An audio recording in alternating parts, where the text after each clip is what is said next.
when I wanted to do an electric version of this, I called this guy in Texas who was from a mountain dulcimer family, several generations. But he was trying to bring it into the modern world, and he was making this instrument that he called a dulcicaster.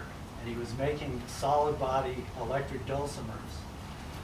And, but he was putting the electronics of a Line 6 modeling guitar in them.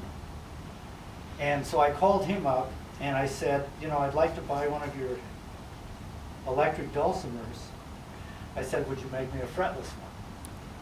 And he said, no problem. And I said, I want to put a pickup in the nut, because without frets, the math is the same in either direction. So you can play 2 strings this way, 1 string this way, any kind of cross fingering. If you're playing 1 string in this direction and 2 strings in this direction, once you get across the middle point, the actual grid of intervals gets quite interesting when you're below the split on this string and above the split, like being up here. So then you have this other set of interesting intervals. So we designed this over the course of about a year. And the other thing I asked him, I said, I travel a lot. Could you make me a dulcimer that folds in half? And without skipping a beat, he said, would you like that to fold lengthwise? So he made this. It actually splits right in the center there, and this thing folds like this. And everything you see here, all the pedals and this go in this case.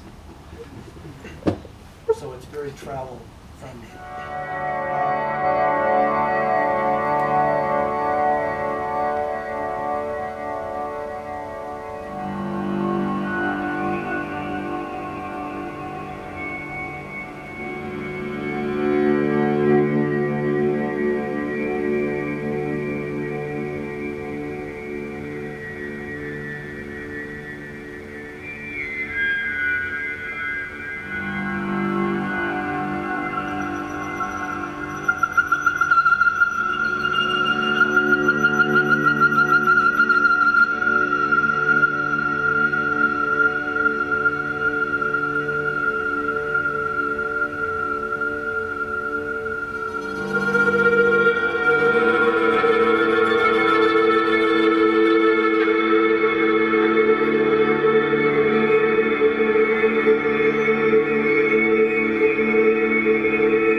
It's a little boutique company that got on the map a couple of years ago, making this fuzz tone called the Pharaoh, which is his take on a muff circuit.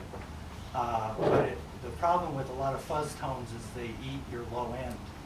And he developed this muff variant that has just tons of low end. And it became the real darling pedal of all the drop tune doomer kids. And so that's who's pretty much buying these things. And then he made this other pedal called the Ritual, which is his take on an old color sound fuzz tone from the 60s. And it's a single knob fuzz tone. It's just an on-off and a single knob. So he put both of those in this one enclosure for me. And it's this color sound, which is a very snarly kind of bright, and then that goes into the ferro.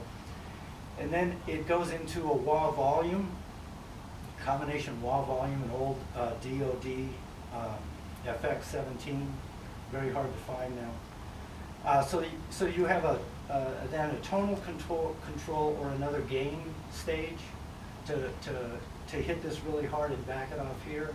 And then I'm using a full tone OCD, mostly as a clean boost.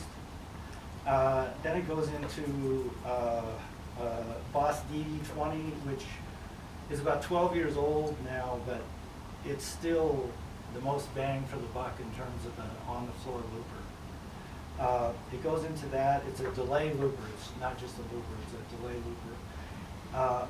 It comes out here into this little box, and which has been running tonight on a 1/4 watt. This little box AC4. The other side comes up into this Strymon Timeline, which is another delay looper. And there's a little MIDI foot pedal right here that does all the looping and octave jumping and that kind of stuff on this. That jumps into this little amp, which I bought from Yozo Suzuki, who had it made. This was actually an old tube intercom that he had tricked out, and it's based on a Fender Champ circuit. And then I'm like 63, so I've been around for a long time, and I've been doing sampling since it began. I mean, I started sampling in the late 70s, and I've gone through the whole history of sampling.